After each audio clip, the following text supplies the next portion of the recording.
Hey guys, Dr. Jim Stoppani here, and in this video, I'm going to cover how to do a seated barbell curl.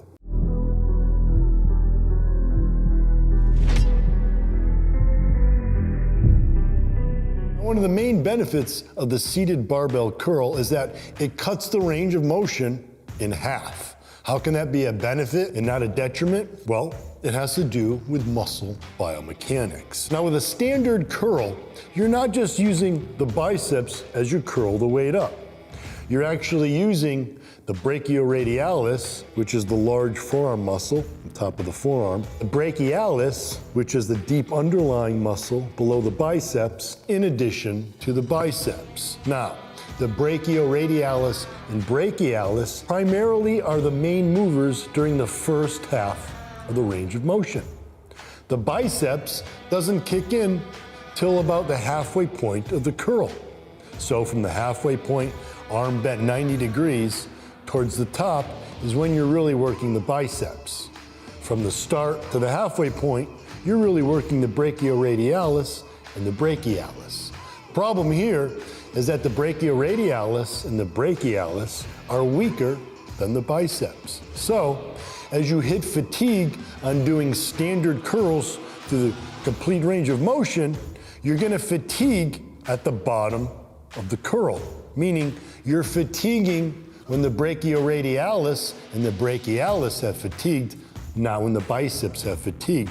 So often with full range of motion curls, you're ending the set without properly exhausting the biceps, the target muscle group. So a little trick to do is to remove that first half of the range of motion, and the simple way to do that is with an exercise. It's called the seated barbell curl. Now to do the barbell curl seated, you're gonna just use a standard barbell, and as the name implies, you're gonna sit down on a bench. Now, as far as where you want the barbell to be in relationship to your legs is you want it closer in towards your waist versus out towards the knees. And the reason for that is an exercise known as a drag curl. And if you've watched me do this on the Smith machine, you'll notice that when I do my drag curl, I basically drag it up the body. And so what I'm doing here is keeping the weight back towards my waist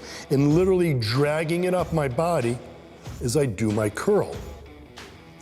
What does that do? Well, it prevents me from bringing my elbows forward, which is going to remove some of the biceps from the exercise and involve more of the deltoids. So this way with the drag curl, it keeps the elbows back, which is going to help focus more on the biceps and focus more on the long head of the biceps, which is that outer head that provides most of the peak on the biceps. Now, the other thing you'll notice about the seated barbell curl is because you're stronger in the second half of the range of motion, which is the only part of the range of motion we're doing on the curl, you're able to use more weight. Now, that doesn't mean if you're typically throwing 25s on a barbell, you're gonna throw 45s on there, because it's a new exercise unless you've been doing it for a while. So your body will have to still adjust to the seated barbell curl. So even though you can go stronger, don't expect to load up too much weight until you get efficient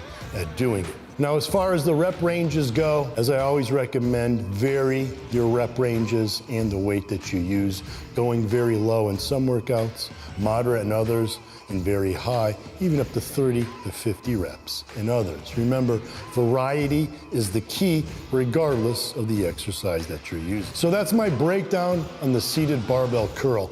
Great exercise for maximizing not only biceps development, but long head development on the biceps, which is great for maximizing that biceps peak.